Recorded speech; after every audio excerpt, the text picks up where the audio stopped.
Today on Ascend, the Great Books Podcast, we are continuing our wonderful conversation on Plato's Phaedo, or On the Soul. We continue with Dr. Christopher Frey, who's really done a remarkable job of taking these kind of complicated, convoluted arguments that we receive in the Phaedo for the immortality of the soul and just kind of unpacking them for us, unfurling them, if you will.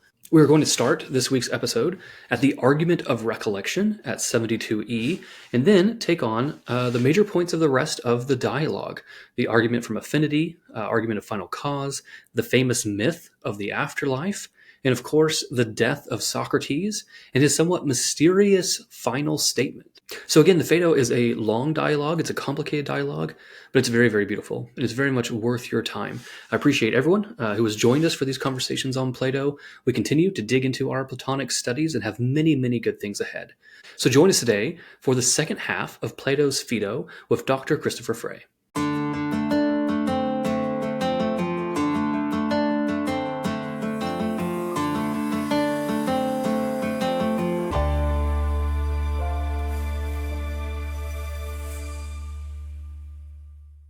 Welcome to Ascend, the Great Books Podcast. My name is Deacon Garlick. I'm a husband, father, and serve as Chancellor and General Counsel for the Roman Catholic Diocese of Tulsa. We're recording on a beautiful afternoon here in rural Oklahoma. If you're new to Ascend, we're a weekly podcast that helps guide you through the great books. So far, we have read Homer, Hesiod, and many of the Greek poets. And on Plato, we have read First Alcibiades, the Euthyphro, the Apology, the Crito, and now we're on the second half of Plato's Phaedo. You can check us out on Twitter, YouTube, Facebook, and Patreon. We appreciate all of our supporters who have access to our entire library of written guides, question and answer guides on the great books, and also a community chat on Plato. Visit thegreatbookspodcast.com for our reading schedule and just to check out more information about the podcast. Today, we are discussing the second half of Plato's Phaedo, or On the Soul. And we are joined again by Dr. Christopher Frey, who is currently the McFarland Professor of Philosophy at the University of Tulsa. Before coming to Tulsa, he was a professor at the University of South Carolina and the University of Chicago. Dr. Frey works primarily on the history of ancient Greek philosophy, with an emphasis on Aristotle's natural philosophy and metaphysics. In addition to this main area of research, he has secondary projects and occasionally publishes in the philosophy of perception and mind, metaphysics, and philosophy of action. If you listen to last week's episode, Dr.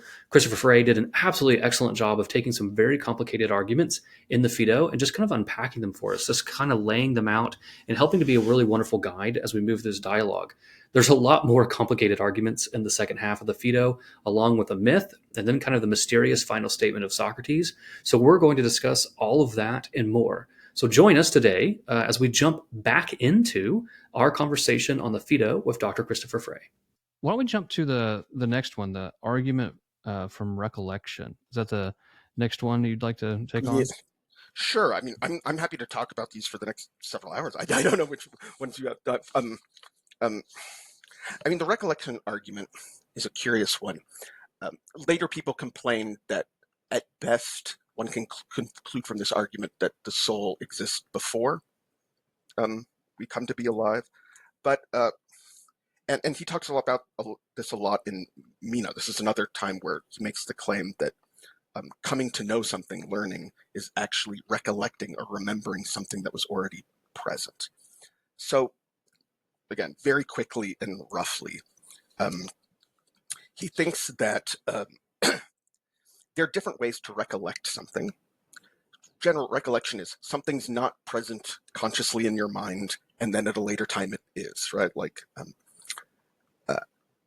So he says sometimes when you look at one object, that's an occasion something else comes up in mind when you do so. Right? So, I could look at some sentimental object and remember the moment I received it, right? Like this is the stuffed animal my mother gave me when I was 3 or something, and I could think of her when I look at the object. But he thinks this kind of something being brought to mind happens quite generally for basically every perceptual experience we have. Whenever we see something, we can also, through that perceptual experience, recognize it's not an entirely perfect example things seen. So, for example, I'm not going to use his example of the equal because it gets confusing. But he says this applies to all things. So he also mentions this applies to beauty. So imagine you're at a museum and you're looking at a painting and you're like, that's beautiful. You see its beauty, right? And then you look at a statue and you see its beauty. And you go outside on the veranda and you see the sunset that's happening at the time and you say, that's beautiful, right? You have 3 perceptual experiences of 3 different things. And in each of them, you see something being beautiful. But we can all recognize that none of what we've seen is perfectly beautiful, right? There's always some way in which someone else might not view it that way, right?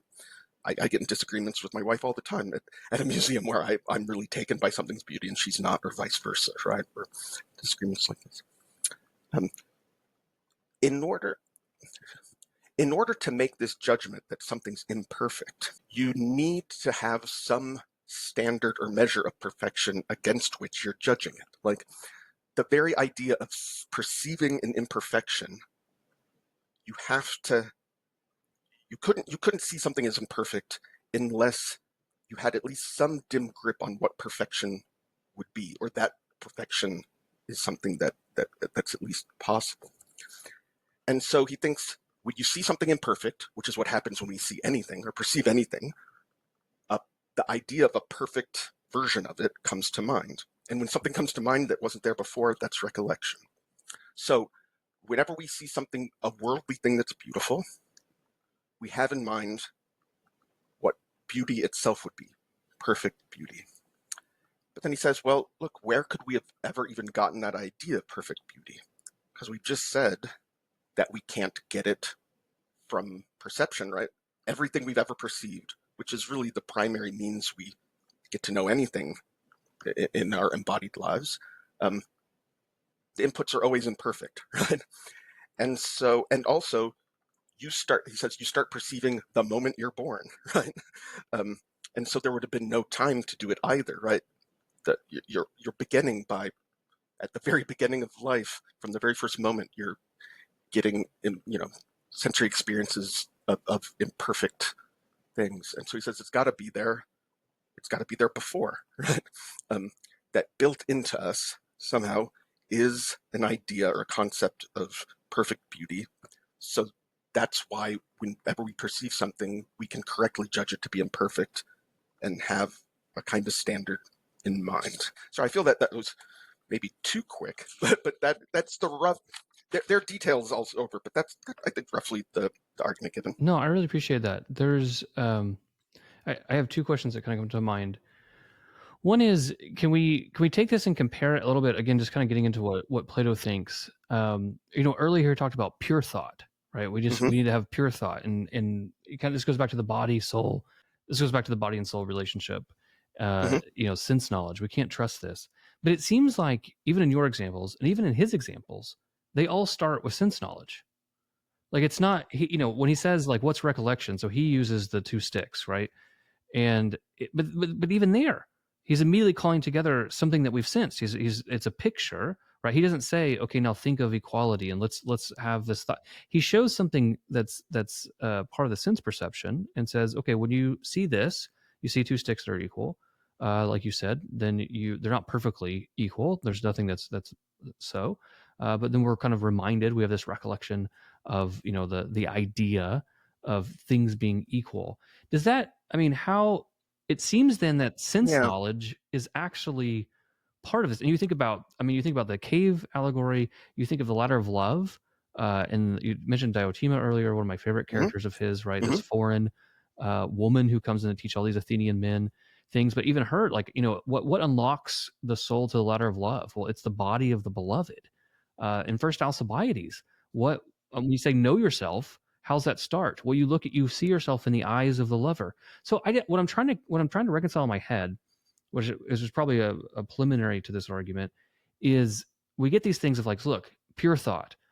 Plato hates the body. He doesn't like sense knowledge. We're all waiting for Aristotle to come around and talk about sense knowledge. But then all of Plato's examples that lead up to the forms seem to start with our sense knowledge. Well, that's in some sense where we have to start. Like just to bring in the symposium, because all these are interconnected, right? Like you start it's not as if the first things you engage aren't beautiful. It's not that it's not genuine beauty, because whatever beauty imperfect things have, they receive from the forms, perfect beauty itself. But it's a degraded kind of form. So you start with beautiful bodies and then care about beautiful souls and then beautiful city.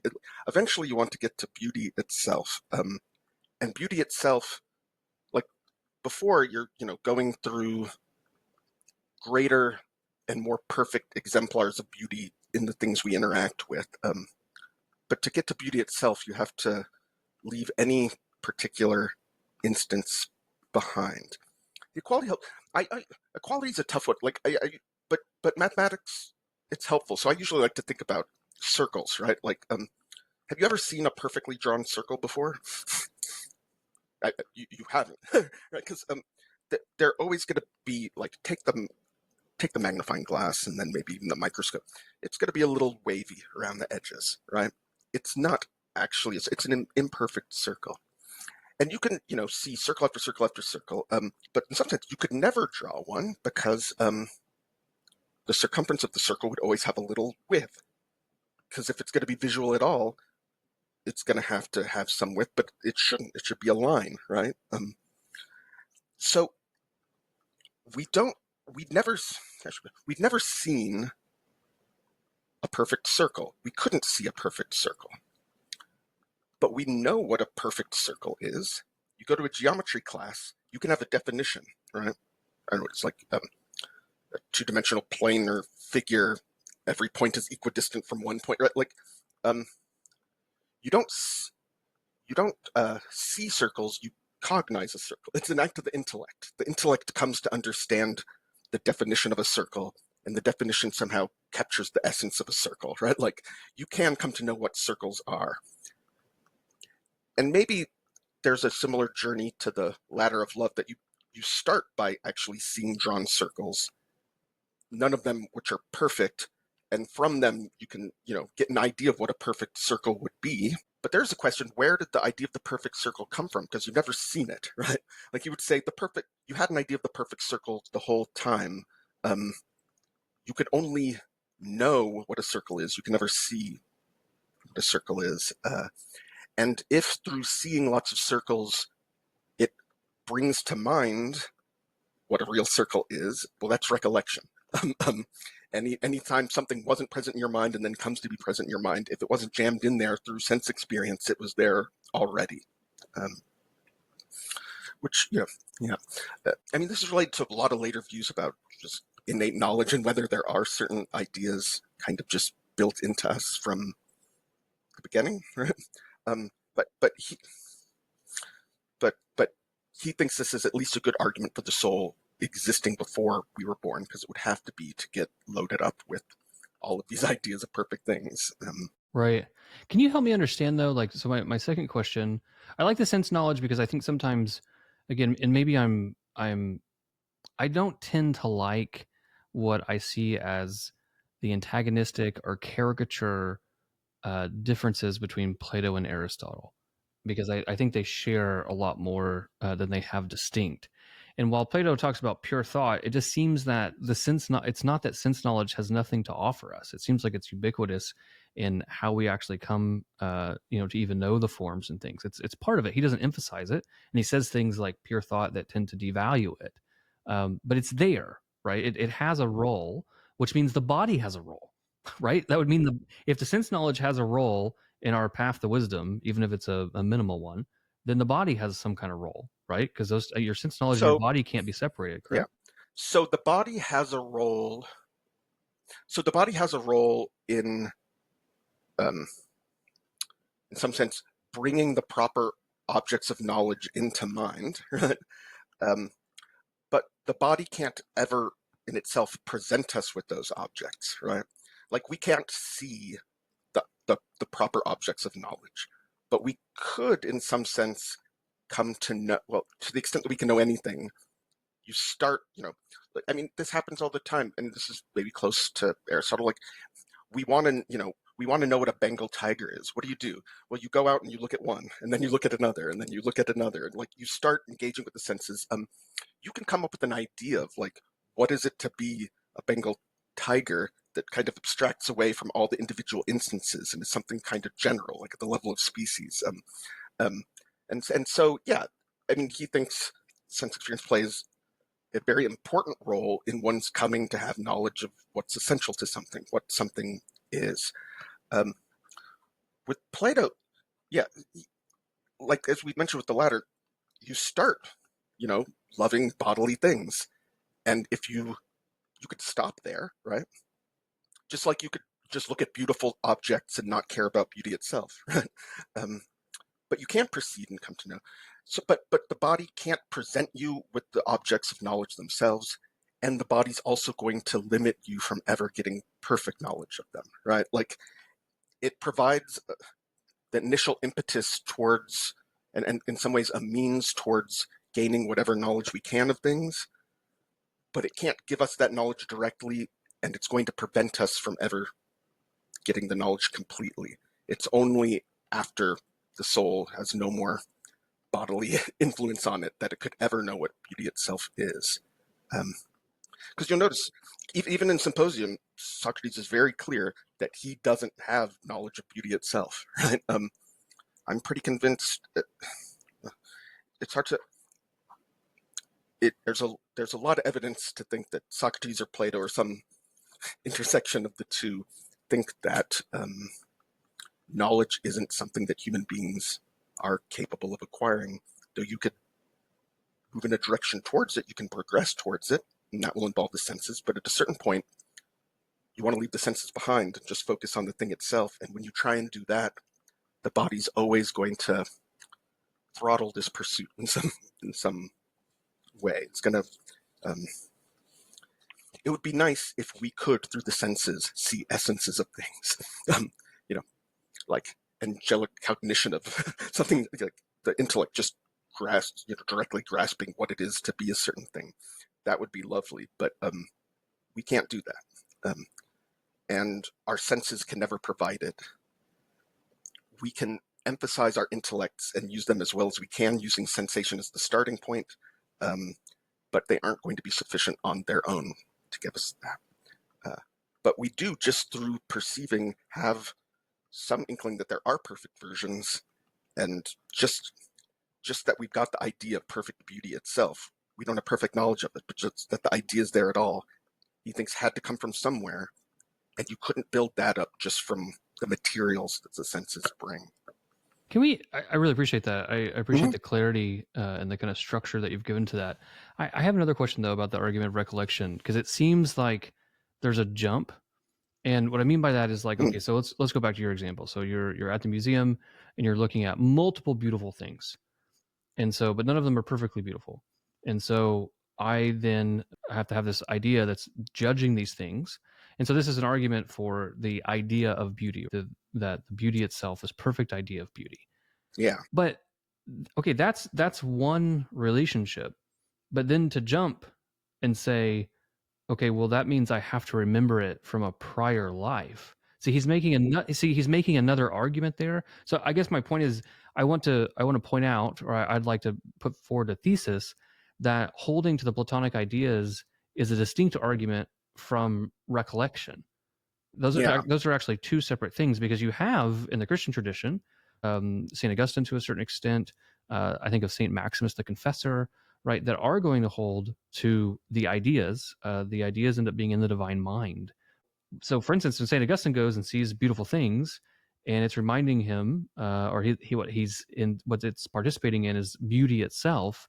That whole system can happen without it having to be recollection. So there's two distinct things there, right?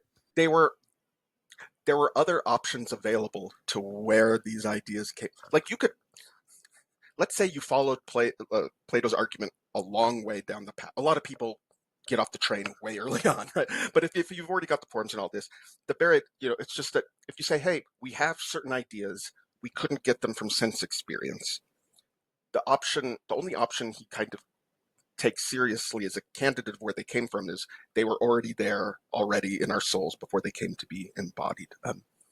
That's not the only option, though. You mentioned one interesting thing is this is more or less the same exact argument Descartes gives for God's existence in Meditation 3. His was, we have a concept, we all have it, Aquinas will deny that, but a concept of an absolutely perfect being, infinite along every possible dimension that something could be. And his view is, well, look, how did we get an idea of the infinite? And we couldn't get it through the senses, because everything the senses prevents us is limited and finite, right? There's no way you could jump from, you could never, there's no way to get the idea of something infinite or perfect from experience. But his view is that God stamped himself on our minds at creation, almost like a copyright or something, right? Just like, look, I'm going to create you, and in doing so, I'm going to put the idea of myself, the creator, in you from the beginning, right? That's a different story about how a certain idea got into us. But it is similar. They're like, look, we have certain ideas, and we couldn't get these ideas through bodily means, right? Or the means we seem to have available to us while living. They had to come from somewhere. Plato's answer is they were already there. They were in your soul before you were even born. There are other options, right? So it could be that the soul was created the moment you came to be alive, right? And that the creator of this put certain ideas in you, say the form of beauty and the form of the good, and maybe the form of himself as the creator, or that they're only present in a single divine mind. I mean, there are lots of, I'm sorry, this is a long way of saying I think you're correct that a jump is being made to the recollection or part. it maybe jumps the wrong word. It's just that it's Sure. he's made a certain choice, right? So he sees how this can play out with the forms, with the eternal ideas, but then he takes a certain route. And I guess all I want to highlight here is that later Platonic thought will take a different route.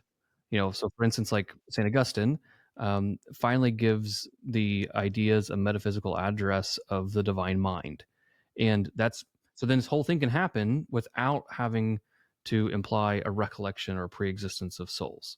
And so I just want to make that distinction because I think that's important, kind of looking at the larger thought of the Platonic corpus. Do we want to push forward to the next argument? Yeah, I mean, the next argument isn't, I mean, I don't know if you could call it an argument. It's usually called the Affinity Argument. This is sort of 78b, where he just goes through a lot of features of worldly things and what these forms would be like. And it turns out the soul seems like it would be a lot more, have more affinity, seem more analogous to things like forms, right? So, if you think one of the primary features of worldly things is that they're capable of change, right?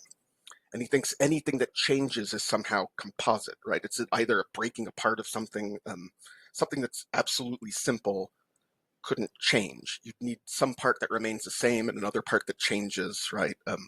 If something was completely simple, it would just have to cease to be and something new would come to be, right? So the very idea of change involves some sort of complexity, but beauty itself doesn't change, right? That's permanent. It has to be something simple. It would have to be something that isn't visible, right? That there's a long list of attributes that he attributes to what these proper objects of knowledge are. And I mean, to the extent that this is an argument, he asks the question, to which class of existence do we say that body is more like, and to which one soul?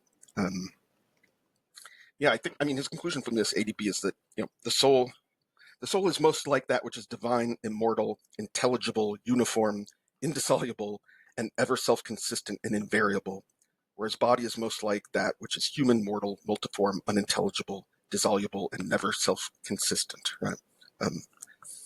He's just trying to show that there's an affinity between the proper objects that the soul comes to know and the soul as the kind of thing that could know them, right? That these two things, if they're ever going to connect in this knowledge relationship, they're going to have to, in some sense, be on one side of this class, the things that change and the things that don't, in a way. What did you take of, he has this kind of really powerful imagery. Where is this? This is at 83D, where he says, because every pleasure or pain provides, as it were, another nail to rivet the soul to the body and to weld them together. Yeah, I mean, this is just talking about, how should I put this? This is one of the difficulties of living a philosophical life, right? One where you're supposed to not focus on bodily things, right? And emphasize reason on its own.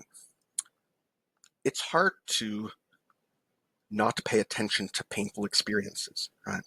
Like they're as vivid as anything can be. The sort of conscious appreciation of pain, like it's overwhelming, right? Pleasures as well, like it's difficult to redirect one's attention from certain bodily things. But every time you focus on the body, you're more habituated to care about the body. It says it's like, yeah, as you said, another rivet. Each time, like, I should put, if you're going with the negative model where you're thinking of the body as a prison, it's an especially nefarious prison because it's the kind of prison that, like, the chains tighten the longer you're there. like it's a prison that reinforces your servitude, because once you're embodied, the body does everything to make you continue to focus on it and continue to have it be the thing that you care about most. It's not surprising that so many people pursue bodily pleasures over all else, right? It's not surprising that people are vicious and, like, if there's some conflict between your bodily desires and what right reason says you should do, that you go with the desires. Like, it's kind of overwhelming, right? So yeah, it's another nail to rivet the soul to the body and weld them together, and it makes the soul corporeal. Like you're sullying your soul with something quite unlike it. But like, your soul's natural place is with the forms themselves. In some ways, it is itself not a body. It is simple. It is unchanging in a way, and it happens to be at any given moment or life tied to a body. And yet, the body is doing everything it can to keep it attached and make that attachment stronger and stronger and stronger. It takes incredible will to be virtuous. It takes incredible will to care primarily about truth over power or honor or fame or pleasure, or any other worldly end. It's nefarious. So It's very nefarious. I mean, it reminds me too, in a lot of ways, of the warnings of St. Paul, right? Where he takes the sin nature and calls it the flesh. If you continue to feed the flesh, if you mhm. continue to live a life of the flesh, then that's what dominates. And I think both St. Paul and Plato there are drawing from similar observations simply about just human nature and how we conduct ourselves. And you see this too with Aristotle, right? Like what have I built a habit towards? Mhm. And then to try and break that habit. So really, when you look at like vice as a bad habit, that riveting image is amazing, because it's like, yeah, every time I do this action, I'm riveting my soul to the flesh, and in a certain way, my soul then is becoming unnatural. Right? It's taking on a certain unnatural effect. As he says, it's the body begins to rule over the soul instead of the other direction, right? And that's when you get in trouble.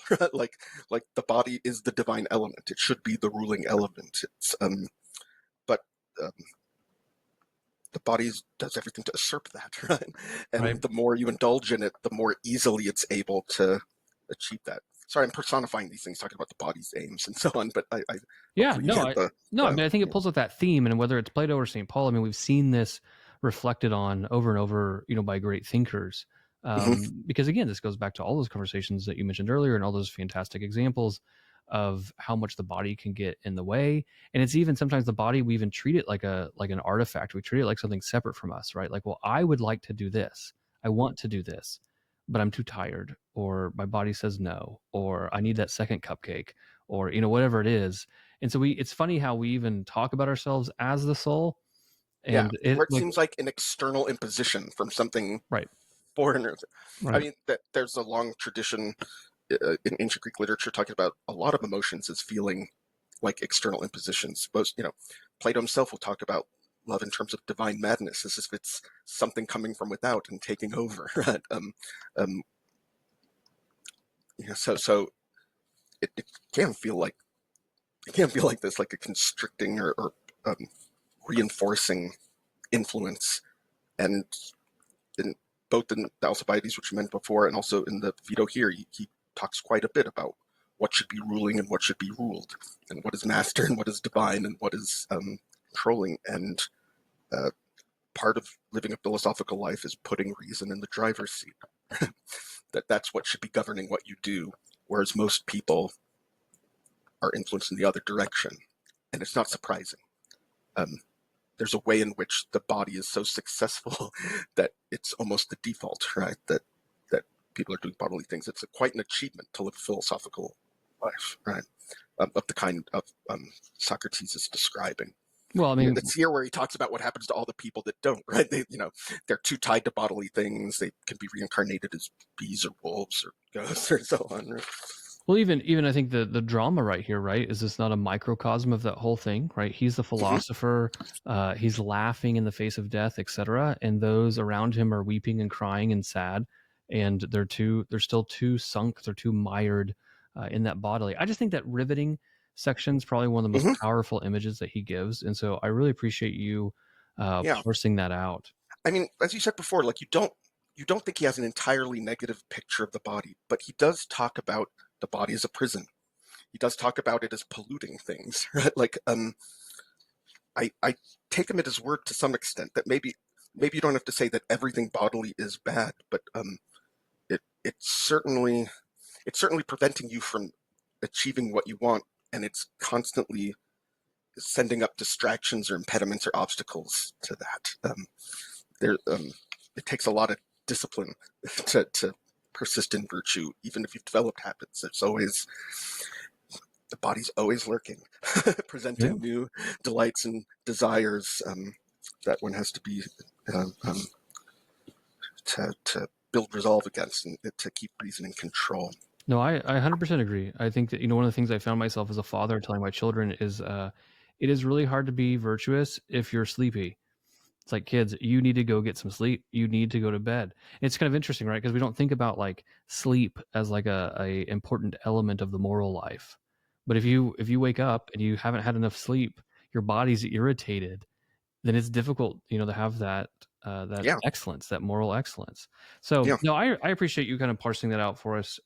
Let's look at this kind of next section where, if I understand correctly, the two interlocutors, right, Simmias and Cebes, both kind of give their questions that they currently have. And I really liked this. I thought this was a great little pushback. So this starts at usually people get frustrated because like people agree with Socrates too readily. They're just like, absolutely, of course. And you're like, wait a minute, I'm not on board. Like, slow down and stuff. I've got some objections. But yeah, this is what I was mentioning before when they're giving an alternative picture of what's happening. So initially, it's what I was describing as the harmony view of soul, right? This would incorporate a lot of the features that Plato's argued that the soul has, right? That it's not itself something that's visible, for example, right? What's visible is whatever material bodies are in the right relationship. It kind of emerges from underlying physical relationships among things. And the second interlocutor, he develops this view further. He'll say something like, look, I could even agree with you. Like, they're taking on certain things Plato says and still pushing back. So he says, all right, well, look, there's a way in which the soul does seem like it's the sort of thing that could persist through changes in the body, right? Like, the body changes and the soul remains the same. And what's interesting about the counter proposal he put forward, he's like, look, this happens all the time during life, right? The material that's in my body presently, most of it wasn't around when I was a child, right? I'm constantly sloughing off all sorts of matter, and that's why you need to keep eating to like put in new matter. So like, of course, we have new bodies all the time, right? And the soul persists. But so you could say, sure, the soul outlives the body, but there's nothing in his arguments, they say, that would keep that going on forever. Like, why couldn't there be a last time which like the soul does eventually wear out, right? it outlasts one body, it outlasts another body, but at a certain point, it just ceases to be at a time when the body it's attached to also ceases to be. Does that sound right? I really liked. I mean, just two thoughts. One on the liar. I really appreciated you earlier tethering that to like the default view of modern man. Because when I read the liar one, I was like, well, this isn't going to go anywhere because on this one, the soul is the effect of the body. It's the body coming together that kind of creates the soul. And so I was like, well, this isn't going to work, right? Because the harmony of the instrument is an effect of the instrument. And so I just kind of stopped there in my head. I was just like, okay, this one doesn't work. Move on. I really appreciated you kind of tethering that to like, no, that's actually kind of the default kind of materialistic view. Like, what are the depending on how you read them, like Empedocles was one of these. He said, we're made up of earth, air, water, and fire in certain ratios, right? The ratio, the proportion things are in is like a harmony. You got 3 parts blood, 3 parts fire, 2 parts water, 1 part earth, that's flesh, and another ratio would be bone. And like, it's when things are organized in the right way that things come to be. What you said is the primary way that Socrates pushes back against these views, that to be ensouled is ultimately explained in terms of how matter is, rather than the other way around, right? That if you want something to be alive on this harmony view, life is actually a property of bodies. Like it's a feature of bodies. It's explained by bodies. All you have to do is talk about inanimate bodies and how they're related, and that's what's ultimately going to explain whether a soul is or isn't present, whether something is or isn't alive. And he's thinking that gets the order of explanation entirely in the wrong direction, where it's the soul that should be explaining why the bodies are alive, and not the bodies explaining why a soul is present, right? Why there's now, again, that would probably not be convincing to a contemporary biologist down the hallway in the department down the road. But that is something he's kind of committed to here. Yeah, no, I appreciate that. Can we look at around 88C, where he talks about this hatred of logos? So yeah, the misology, where it's like misanthropy. Yeah, what's he doing here? I mean, this was kind of I thought this was a fascinating kind of little side comment of his. He does go on these, just I don't know if you'd call them tangents, but like he has later a discussion, a nice tangent on Anaxagoras and what kind of explanations would actually be satisfying and why he doesn't do physical science anymore, even though he tried. This is one of these. Starting around 88C, but kind of coming coming to a head around 89D and E. Like, there's a frustration that you can have, right, dealing with Socrates, for example. There are a lot of arguments that seem to be compelling, and upon further reflection, you recognize that they aren't good. This is something he does to plenty of people when he's interrogating them, right? They come up with an account, a definition of what piety is, and then he says why it's wrong, and they come up with another definition, and he shows them why that's wrong, and so on, right? And there are plenty of things we've been convinced of before, and later on we realize, oh, why was I convinced from that, right? Like, and this can happen in a discussion like this, right? Like, all these people at some point found the harmony view incredibly compelling, because people do give compelling arguments like this, like, and now they're just like, well, for a lot of my life, I thought this sounded like a reasonable view, and now I've talked to you, Socrates, and now I could see good reasons why one shouldn't accept it. And if this happens to you, how do you respond? One response is to distrust all arguments, right? Because arguments can be wrong, and even arguments that seem incredibly compelling can be wrong. Like, so if you say, look, I'm in a situation, I've argued for something, and it seems for all the world that this is correct. How could you trust that that's the case? Because haven't you been in that situation before, and you found out it was wrong? Like, what would it actually take for you to be confident in any argument, given the track record arguments have had, right? and he doesn't want people adopt this view, which he calls misology, a hatred of the logos, of logical argumentation. And he does make an analogy to misanthropy, right? Like, if there's someone that you engage with and put your trust in and befriend, and they betray you, right? And then that happens again and again. At a certain point, you could, in response, adopt a certain viewpoint about all mankind, right? Like, I've been burned too many times. I'm not dealing with people at all, right? I hate all of, you could have the same attitude towards arguments. Like, I'm done with arguments. This entire enterprise of trying to argue with things, like, I've been tricked so many times by con men and sophists. But he tries to make the case for both, that you shouldn't take that attitude, right? So this is towards the end of this discussion around 89D, says that we should not become misologues as people become misanthropes, right? There's no greater evil one can suffer than to hate reasonable discourse. And he thinks they arise in the same way. He says, misanthropy comes when a man without knowledge or skill has placed great trust in someone and believes him to be altogether truthful, sound, and trustworthy. Then a short time after, he finds him wicked and unreliable, and then it happens in another case, and it happens frequently, and that's, you've seen this happen.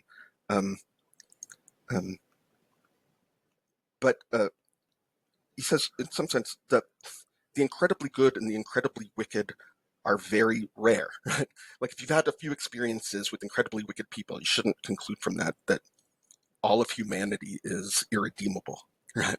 And is naturally bad. And this can happen with arguments as well. There are very few incredibly bad arguments and very few incredibly good arguments. Most of the arguments are in the middle and have some good things and some bad things. There's a way of just recognizing that general landscape with respect to people. Like, there's some saints and some villains, and most of us just struggling in the meantime. There's some terrible arguments and great ones, and a lot in the middle. You don't give up on humanity because of the few evil ones that you've encountered, or the times in which people have acted incredibly unjustly towards you. He thinks the same thing should happen with arguments. You shouldn't give up on argumentation as such, because Socrates thinks that's the best way we have available to us to arrive at the truth and knowledge to the extent that we can get it, right? Like, I don't know. I really liked it. I thought it was a great Yeah. comparison. I really did, and I liked it. Maybe I might be pushing it a little bit more outside his original context, but like this is where, when I read it, I thought of modern man. Like, how, because you think about how many people now are just completely turned off to any kind of argument, any kind of actual logos. Like, they've been habituated, whether they've been burned, which I think is an interesting idea, or whether they've just really fallen into a comfort of just an emotive way of communicating and an emotive way of making decisions. But like, you run into people like this where you're like, we get in these national debates about things. And you're like, okay, let's talk about it, and you can't. Like, they don't want to hear an argument. And so I really liked this kind of sidestep that he did here, because I think it's another wonderful insight into human nature. It comes up in all sorts of, like, you can imagine someone who's so disillusioned, say, with political figures. Everybody is acting in their own self-interest. No one cares about the common good or actually justice or anything, and just give up on the idea of human community altogether. Right? Like, the idea that, that human beings could actually do this well. Right? That's a political variant of misanthropy, right? Where you just view the human enterprise of collectively living together as something that's not going to work, or something, just because you've seen it go so poorly so many times. But he really doesn't want what he's calling misology, the abandonment or the distrust on argument itself. Because you can imagine just someone even reading this dialogue. These are confusing arguments. Some of them aren't great. Other arguments that seemed good turn out not to be great. And you might, at the end of the day, just throw up your hands and just be like, I have no idea. I don't know. I've been frustrated before trying to work out a problem. There have been times where, like, something that seemed really clear to me, I realized later I was just missing obvious things. You could have the reaction just like, what am I doing? Like, there's no way I'm going to be successful in this at all. And give something else, just say, why aren't I just pursuing pleasure? or something else, right? Well, and sometimes I think Plato is a particular temptation to this for some people, and maybe even the Phaedo is itself, where we're not even moving towards you're at the end, you're not even going to be rewarded with a black and white answer, right? Yeah. And you think about like the Euthyphro, like so the first time people read a Euthyphro, sometimes they get very frustrated. Or even first Alcibiades, he asks Alcibiades like, well, do you know what justice is? And we spend all this time with Alcibiades spinning his wheels to finally say, you know what, Socrates, I don't know what it is. I finally realized I don't know. And what you expect is the first time reader Socrates is going to say, okay, great, this is what justice is. And he says, okay, good, we're moving on. All I wanted you to know was that you don't know what it is. So I do think like this can also happen when you read Plato, because you have to have an expectation of where he's actually moving the dialogue, and sometimes you work through things that are difficult. I think the Phaedo is difficult at times, and then you're not even rewarded at the end with a very black and white answer, but you can't give up. Yeah. Every once in a while, Plato will give you something like an answer. Like Republic, he'll say what justice is at some point, but those end up being complicated too. But yeah, at the end of the Euthyphro, I don't know what piety is. I know what it isn't, and I have a better idea about what you actually have to think about to give an answer to that question, like what issues it's connected to. I feel like I've learned something, and I'm more knowledgeable than before. But yeah, if you think you need the answer to be satisfied, you could give up on the entire enterprise, right? Like the philosophical life is one in which you have to be comfortable with not knowing while still pursuing knowledge. Right. And sometimes you just want the payoff, and the arguments, none of them are working, or it could lead someone to abandon the entire enterprise, which is what he does not want. Yeah, correct. The other thing you have to be comfortable with is knowing that simply because you know something is not something, that's actually knowledge, right? So I've come to understand. I've come to understand what piety is not. That via negativa. I've come to understand what justice is not. Some of the whole dialogues are just focused on this. All I'm trying to do is dissipate whatever the common notion of this is, and that's actually knowledge. That's a true knowledge. Oh, this thing is not the thing that I thought it was. But again, sometimes we're not comfortable with that. Sometimes we don't find that rewarding. But it's actually that knowing what I don't know is really a great first step. I mean, Plato holds a general view that the impulse towards any philosophical pursuit is a recognition that you don't know, right? It starts in wonder, but wonder involves ignorance, right? Because if you knew, it wouldn't be wondrous and awe-inspiring. And you recognize that absence in you, and the drive to know is to fill that lack, right? Like you recognize there's something worth having that's missing in you. And the drive towards knowledge is the drive to become complete again, like to fill what is absent in the part of you that should be most important to you, the part of the soul that deals with truth and knowledge, right? Aristotle takes on this view too, that all philosophy begins in wonder, because it's only when you realize you don't have knowledge that you desire it. You desire things you don't have, right? If you had it, you might want to keep it, but to desire something is to lack it. And so if you're engaged in philosophy at all, it's not that you have knowledge, it's that you're seeking it. And so there's a recognition that you're ignorant. But sometimes the tools of argumentation, it could lead you down bad paths. There are con men out there constantly using arguments in ways that are maybe persuasive but have no truth in them. It could be disheartening, and you can get up on it as well. Yeah, no, very good. Okay, so kind of looking at the structure of the dialogue. So he's handled. There's one more big argument here. Yeah, so he's handled the lyre, the harmony argument, and so now he has to kind of turn. If I understand it correctly, how we're flowing here, he has to turn back to answer this argument about the cloak, that the soul can simply just wear out the body, right? So like a man exists and he might go through 10 cloaks before he dies. Why can't the soul simply go through, 10 bodies and then it dies? I actually really like this argument. I thought it was... Yeah, you're saying before that you thought this was a nice image. Because I think it took part of his arguments that I thought were sound, and his interlocutors accepting certain premises and then saying, well, does that really reach this conclusion? But what's interesting here is that in response to this, we kind of get like an intellectual autobiography from Socrates. Yeah. Right? So lead us a bit through this. That he starts to kind of explain, that he used to be really interested in the natural things, right? Like a natural scientist.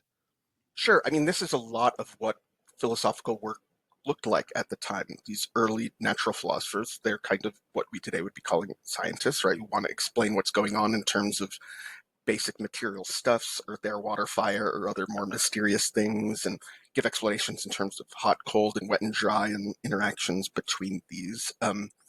And he attempted to do this when he was young, like to try and engage in these kinds of explanations.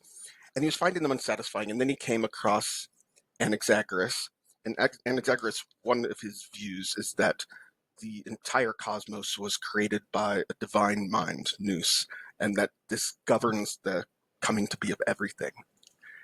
And finally, he's just like, all right, this is where it's at. This is actually what I've been looking for, right? Because these other explanations, just in terms of like what happens, when a hot body bumps into a cold body, and so like they weren't explaining the things he wanted to be explained. The kinds of explanations he wanted, he thought could be explained if you invoked something like a divine mind, because like you could say, hey, why are things the way they are? Well, because this divine mind created them to be this way, and if it is a divine mind, it created them that way because it was somehow best for it to do so, right? Those are the explanations he wanted, like, why does it rain like this in the winter and not in the summer, or why did the oak tree grow in this way rather than a different way? He wanted some sort of explanation about why it was good that they did so. Similarly, he says, look, if you said, hey, why did you go to the gym this morning? Or like, explain you're going to the gym this morning, and you just said, well, first this muscle twitch fiber moved, and that extended my leg out. And like you gave an explanation of the base physiology about your walking to the gym. That's one explanation of what happened. But he wants an explanation like, I wanted to get healthy, and I realized the best means to do it was to get over there. Like, if you said like, what caused him to go to the gym, he wants that kind of causal explanation, the one that brings in like a purpose or an end or why something is good. And then he started reading Anaxagoras, and none of those explanations were actually present. Like, he posited a divine mind and didn't employ it in the way that Socrates thought would be obvious and satisfying to do, right? He just talked about, he explained things in the same way a lot of the other natural philosophers did, just in terms of ratio of, earth, air, water, and fire, and whether something hot body, how it interacts with cold bodies and things like that. Like, that's mostly how these people explain things. And so he's like, look, I'm giving up on all natural philosophy. I'm not good at it. And even if I were good at it, the sort of explanations I produce aren't the ones I'm actually looking for. And so he says, look, I just pulled back, and he says a simple and naive answer, right? Why is this thing hot? It participates in the form of the hotness, right? It stands in a certain relation to this. Why is this tall? Form of the tall, right? Like, now he says this is naive, and it may sound dumb, but he's like, this thing is beautiful because of beauty. It has beauty in it, right?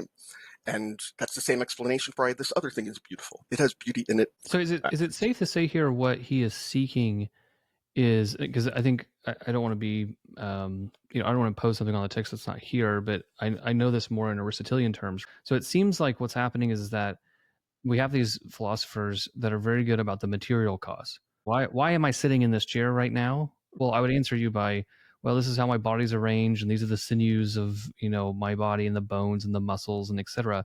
But that doesn't actually tell you why I'm in this chair. Yeah. So what it seems or like, why you're out of the chair. Like, if you right. pulled the chair out, why did you fall? Well, I'm primarily earthen, and earthen things move down.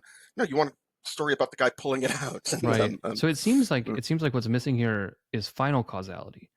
It's the purpose, right? So no, I'm sitting in the chair because I actually want to have this podcast. Well, why do you want to have the podcast? Well, because I'm trying to teach people about the great books, right?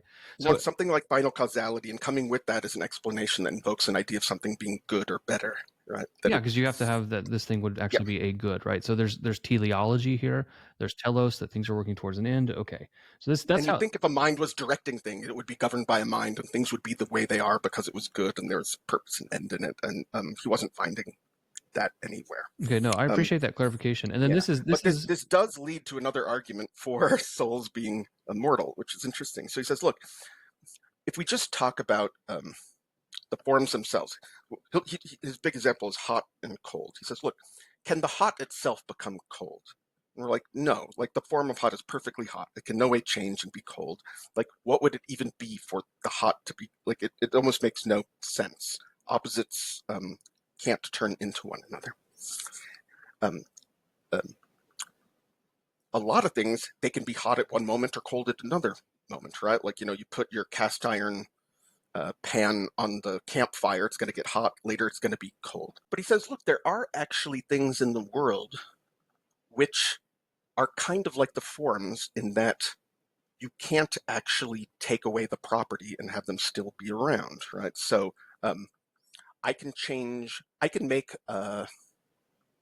you can make a cast iron pan that's hot cold, right? Just by taking off the stove. Can you make, though, fire cold? Can you take away fire's heat and have it still remain fire? And he's like, no, you can't have cold fire. Like, fire is hot in a way that it completely resists any change from having that property. Just like the hot itself can't become cold, fire can't become cold.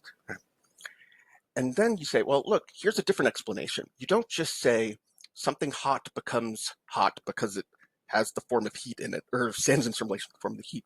We can give a kind of causal relation. The pan becomes hot because something that's essentially hot, or something that has hotness tied so much to it that it could never be cold and remain, it comes to be present in the pan, right? The heat from the essentially hot fire is transferred into the pan. And he says, all right, this is what he thinks is happening with the soul and life. So you say, so what is it that is added to a body that makes it alive? Right. Well, that's the soul. Everyone agrees that the soul is the principle of life. The soul is what causes a living thing to be alive. And so the soul is going to play the same kind of role that fire does. Fire is hot in a way that you can't take the heat away, and that's why it plays a primary causal role in making other things hot. Right? The soul is going to do the same thing. So the soul, the soul is alive itself in a way that it can't be taken away from, and that's what enables it to play the role of making things that are sometimes alive or sometimes not alive, right? So you got a pan, could be hot, could be not. You take something that's essentially hot, that always has to be hot, it can change that thing and make it go from cold to hot. In a similar way, you've got some inanimate body, could be alive, not alive. You've got a soul, which life is essential to it, can't be taken away. It comes to be present in the inanimate body and gives it life. But now you've got this odd thing. The soul is always alive. Just like fire is always hot, but being always alive is a way more unique property than always hot. Like, because fire can cease to be, right? Fire's always hot, but we could put it out, right? Is there any way to get rid of something that's always alive?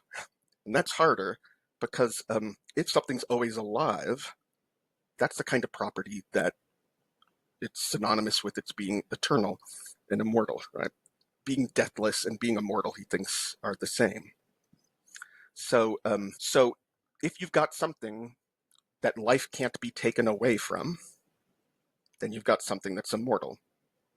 And the soul's something that life can't be taken away from. Right. Bodies can be alive or die, but you can have a living body, you can have a corpse.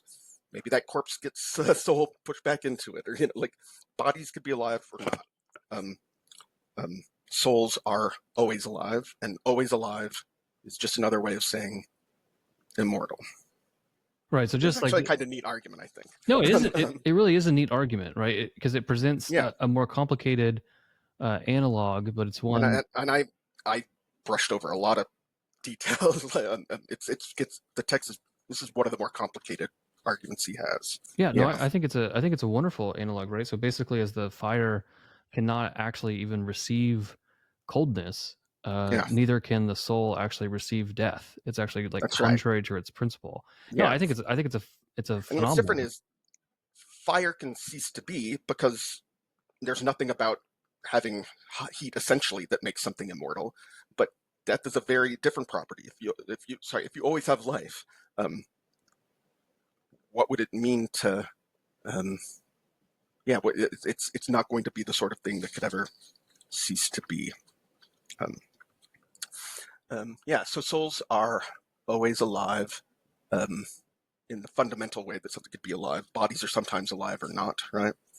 And that's where he ends up. I think the totality of all these arguments and also eliminating alternatives about harmony and so on, I think he's thinking together they are reinforcing the picture he put forward before without argument, right? About the role that the soul plays. And so he thinks, at this point, he thinks that when one dies, he's shown, at least to his satisfaction, that the soul will live on. Yeah, I think this might be the most convincing of the arguments, or at least the one that I think is most clever. It is. I like it better than the others as well. So, not to say that someone couldn't poke holes in it.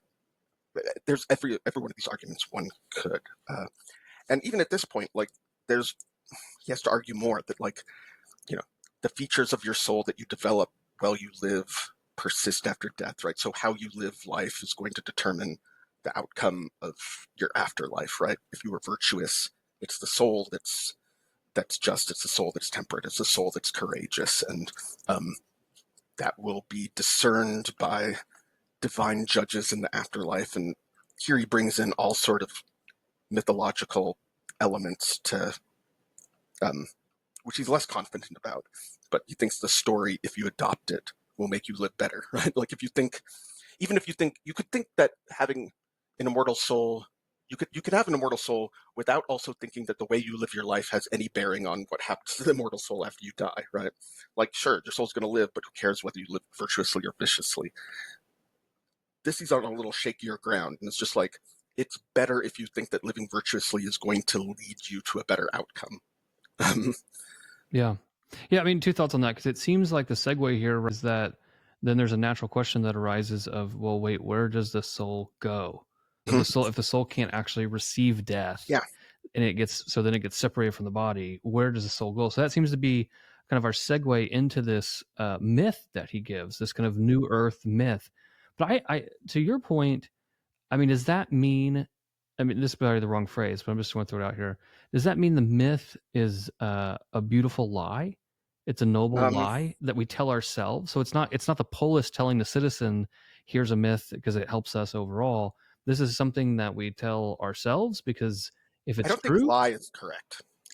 Sure. Might be. You hope it's true, it very well could be true. He thinks it's true. Right. But it's true in principle, though, right? It's true. Like the details of the myths change. Yeah, it's true in principle, and everyone will live a better life if they believe it. I don't think that amounts to a lie. It's not like, I mean, a lie, I take it there's some knowledge that it's false. He's admitting that at some point some things he says are not. Yeah, it's not malicious, right? It's not malicious, but No. It seems like these two concepts are somewhat tethered to each other, right? Which two concepts? I'm sorry. The noble lie the beautiful lie that we would tell a third party a certain myth is true to make them live a better life, like he does in the Republic. But also then he says, well, here are some principles in the afterlife. I'm not really sure about the details, but if we believe these stories and believe the principles, we'll actually live a better life. So one we tell to ourselves, the other we tell the third parties. But obviously he's aware of what's true and what is kind of a fabrication, not necessarily as a negative, but it's the context, right? He's trying to tell a story. Mm-hmm. Yeah, I'm not entirely sure. Like fabrication, I don't know if I go that far. Like it's not. There's some reasons to believe that maybe not in every detail. Like, oh, here's this river here, and there are 5 rooms, right? Like, there's a level of detail where you're just like, look, what argument could I possibly give to have that much detail about what the afterlife is like? He thinks the details give. I'm saying this. I'm not 100% if I'm convinced of this, even though I'm saying I think the details give flavor and detail that make it more compelling, some underlying thing that he is more confident in. What he wants is that the way you live your life is going to matter for the status of your soul after death. And in particular, living a philosophical life will lead to the best outcome after death. That's what he wants. Whether there's one spirit that's with you that judges you and sends you into one of two rooms, and he's got details about like, oh, well, they have to go down to Tartarus, and then they have to come back after a few years, and the people they wronged during their lives have to forgive them, and if they don't, they got to go down for another session of time in Tartarus and come back, and only after the people they've wronged forgive them, then they can go on to the next stage. Like, there's lots of detail here, which he admits, like, he's in no position to know those details. There's stories like this that he's adopting and changing. But he does think that if you adopt the more mythological, detailed version, it will bring into relief and help you be more committed to something that he is more confident in, right? The more important thing, that you should be living a philosophical life, focusing on what's true and good and trying to attain knowledge, and that this is going to have a consequence, right? Like, that it's going to affect whether you actually achieve your ends, that you actually fully realize the best kind of existence a being like you, a soul could have. And so, I don't know, if a little detail helps fill in to make it more compelling, I'd be fine. I don't know if that's a lie. Well, he doesn't present it. He doesn't present it as a lie, right? Yeah, I mean, it was just, and I understand why. This is hard because, I mean, it's a very difficult subject just among interpreters and commentators, the role that myths play in any of these things. It is, when I'm saying these things, I'm thinking of the 700 professional historians of ancient philosophy who are mad at me right now, because That's fine. there are very detailed views about what he's up to here. But like, in response, like, I think what is important is this idea where he's like, look, there are certain things in this story that maybe every detail isn't right. But let me tell you,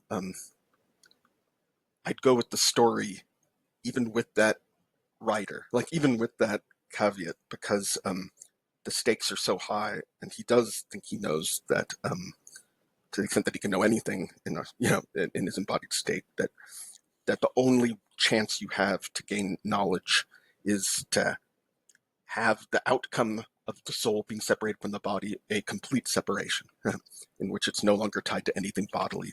And the only way you can get that is by practicing the separation of the soul from the body, by focusing on intellectual, immaterial things, and avoiding an emphasis on bodily things. That's the only way. You're trying the best you can to live an embodied life that's as close to a disembodied life as can be, right?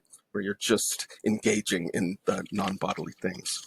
No, I agree. I think, because again, if you go and you compare this myth of the earth and its kind of strata and its hierarchy, which reminds me a lot of the Ladder of Love and the Allegory of the Cave. But if you compare this myth to then the myth of Earth and the Republic, or the myth at the end with Callicles and the Gorgias, you see really clearly, like, their geographies, their little detail, they don't line up.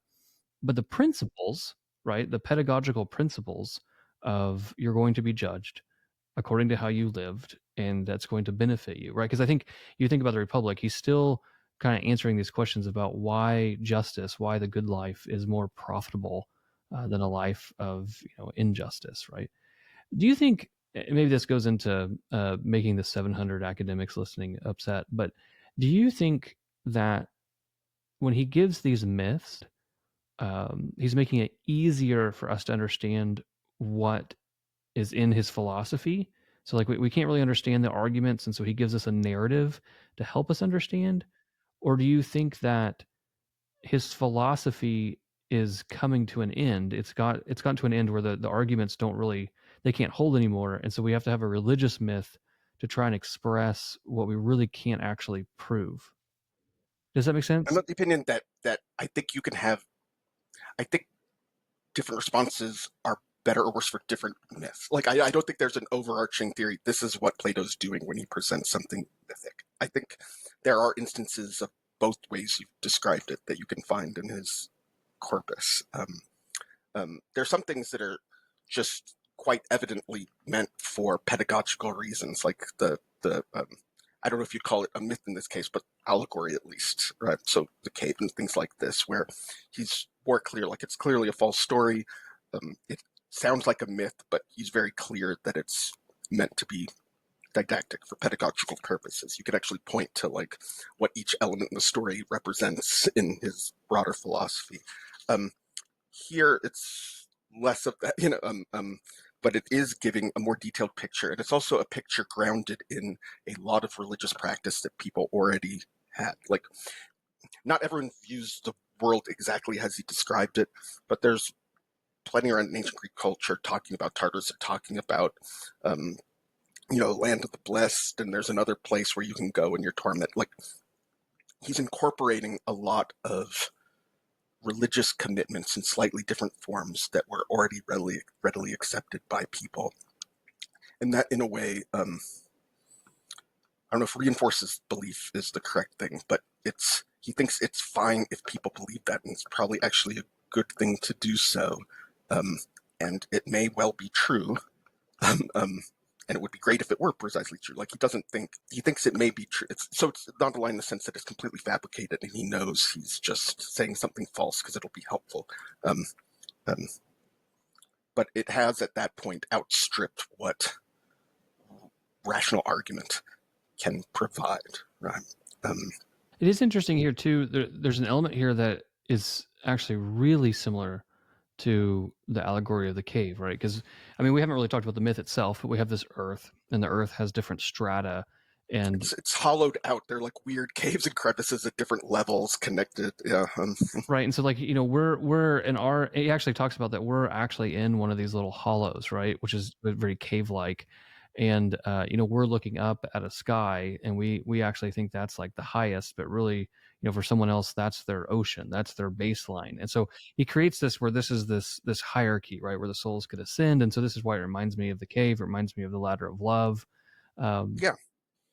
You are not the first to notice these connections. There's similar themes of ascendance and people not realizing that there's a better condition to be in.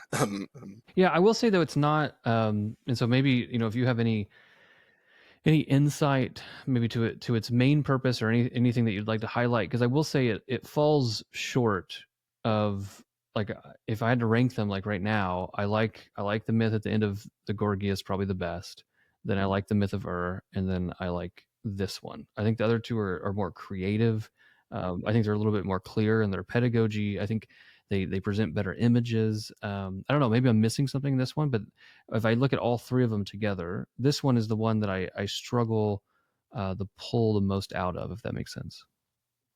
Yeah, I like the ones in the Gorgias. That's those are fantastic. Trying to think, I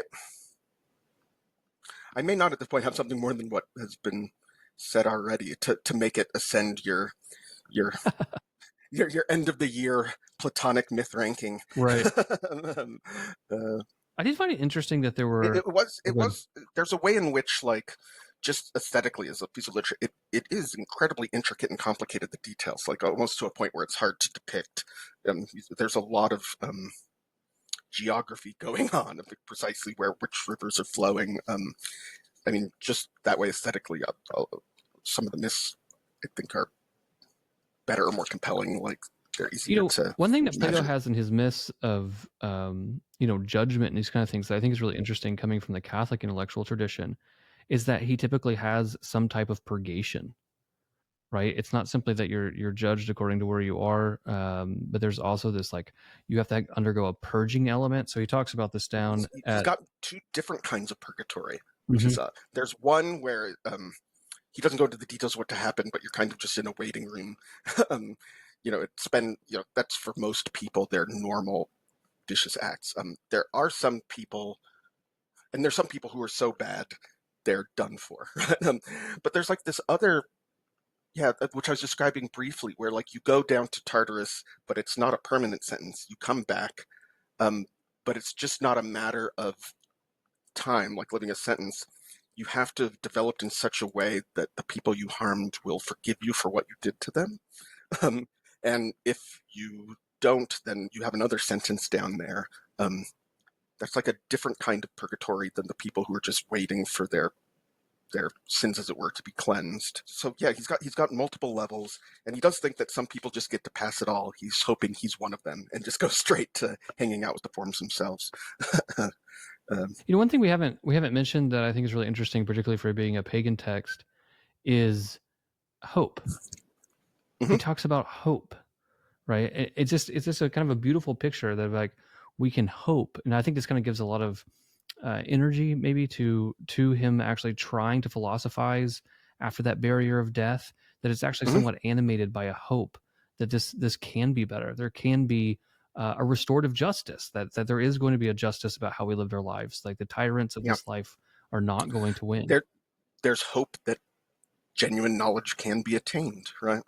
That it's not a literally impossible end, but just a temporary one explained by our attachment to a body. But there's a solution to it, and what you've what you've been seeking your entire life, that end is something that could be satisfied. You can have it. It's very hard to do. You have to live a certain life, which isn't an easy one. But there is that kind of hope.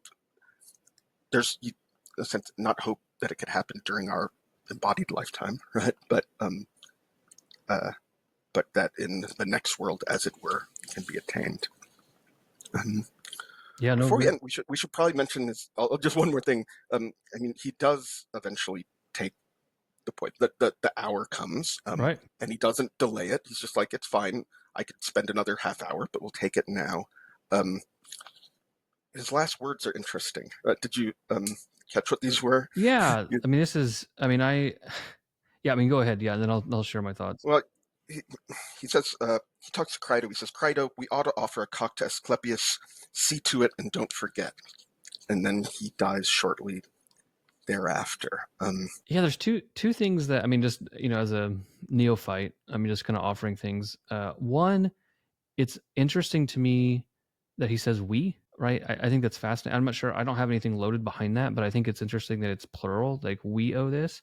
And then two, I like, obviously, like a lot of people are like, wait, what is this? He's mentioning a Olympian god. He's mentioning a pagan god at the end. Is he afraid? Is he saying, no, I'm restoring back to the Olympian concept? It's not the god, etc. I like the interpretations, because the god he mentions here is the god of healing. And so I really like the interpretations that what he's doing here is a symbol that death is a healing. This goes into that negative view of the body. The soul is finally being freed from the prison, and the statement that we should give a sacrifice to the God of healing is a final commentary on what he thinks death is. Yeah, this is this kind of reading, which is actually the one I favor most. It was most famously put forward by Nietzsche, who thought, right, Asclepius is the god of medicine and healing. What a sufferer does is they make an offering before they go to sleep with the hope of waking up cured. Right? But for Socrates, the malady for which he wants to be cured is embodied life itself. Not life itself, because you've got life eternal, but embodiment, right? And the sort of embodied life that we're currently going through, right? The moment of death is analogous to the moment one goes to sleep, right? And Socrates hopes to awaken, as it were, as his true self, as his soul, unencumbered. In this way, you view death as the cure for embodied life. Now, when Nietzsche put this forward, he thought this was a repugnant view, right? Like, he was just like, no, the embodied life is where all human flourishing is, right? Like, this is a way of this is a kind of asceticism and a hate of bodily life, typical of the resentful priestly classes, and we should, he was not a fan. But other people, there have been attempts to try and give different reasons, because a lot of people want to resist, for various reasons, that Plato held this view about embodied life. Maybe not as negatively as, like, I think you and I agreed, it's not a total attempt to annihilate all things bodily. But even the more limited attitude that in some sense there is no completely flourishing human life within this world, that it could only come after death. A lot of people would prefer that not be the view held by Plato. Socrates, and so they'll give all sorts of wild readings about what's going on. But this one, it's easily reconcilable with most of what we've been talking about, right? Like, I mean, even when he over here around 115a, when he talks about hemlock, he for the first time calls it pharmacon, which is in its primary meaning something that removes pollution. That's how he's viewing the hemlock itself, like, because his soul has been in a way polluted by material changing things. Yeah, like some people are like, oh, he's cured his friends from misology and now they like arguments again. Or, he's talking about Plato being cured, right? Either from the sickness that he had that prevented him from going there, or from his, before he met Socrates, not devoting his life in the right way until he did, right? The way in which Socrates is responsible. Do they try and, some of that seems like a stretch to me, but are they trying to predicate that on the we? Because the we I don't have a great answer for. A lot of times it's more on the O, where they think like it's for something that's already happened if you owe a cock to someone. And that typically the practice, it's hard because the actual practice, some people thought you did it before you went to sleep, hoping you'd wake up. Some people think you make the sacrifice after you've been cured to say thank you. If you have that second view, then you're like, well, he can't be talking about something that's about to happen to him. It has to be something. So I don't know. I like the Nietzschean one, not because I'm generally inclined to think Nietzsche's a good interpreter of previous historical figures, but and not because I'm with Nietzsche in entirely opposing the picture Socrates is putting forward, but I think in some way it's compelling in the context of other things he said, and there's a certain way in which I find it kind of beautiful that that if what Socrates said is correct, he's finally going to get what he sought his entire life, something genuinely good, right? Knowledge and truth, and he has been waiting it. He's not sad, he's not distraught. How could anyone, he thinks, not be in some sense looking forward to this? And so, yeah, I hope there's something in reading it where, like, I'm kind of Socrates fan. It's hard to be a philosopher and not like him to some extent. I'd like to think that, at least as the story goes, that he died and his offering was accepted, and he was healed, and he was entirely freed from his body. I don't want him being reincarnated as a bee or being a ghost haunting the cemetery or going through purgatorial fire in Tartarus. I'm hoping he's there with the form of the good, finally getting a full knowledge of what he's always been after. Yeah, no, it is a beautiful story, and I think it's a beautiful story of hope. I think it's one too that if you can find one of these in a pagan context, then how much greater should our hope be that have faith in Jesus Christ and divine revelation? And I think sometimes, when I read these pagan texts, I feel like they just push me upward. Like how much greater, like how much more I should actually root myself in these types of hope. If someone like Socrates, who's trying to see, through this kind of dim veil of death about trying to philosophize about what's life, if he can enter it with this much, fortitude, this much hope, this much beauty, I think it's a wonderful lesson for our life. You read Augustine, you read Boethius, you read any of these people. It's not a difficult transition from the form of the good to God, who's goodness himself. And some of the arguments they give for God are arguments Plato basically gives for the existence of the form of the good, right? Right. And if you say, look, if that's the end goal, that's I want the very essence of goodness to be something present in my soul through what is really my soul, like my soul's primarily intellectual. If I can actually come to know goodness itself,